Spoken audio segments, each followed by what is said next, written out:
edi hayotimda yov.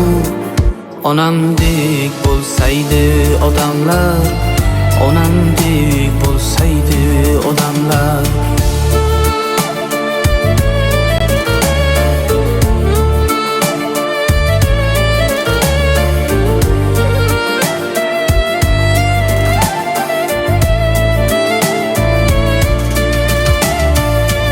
Hasad qilib yonmas edilar, mansab uchun sevmas edilar, qalbim ham tilmas edilar.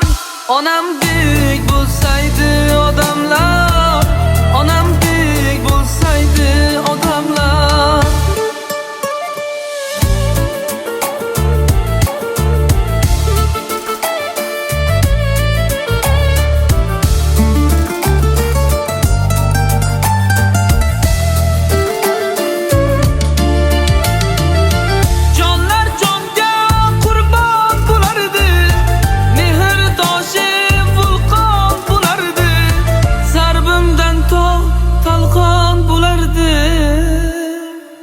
Onamdek bo'lsaydi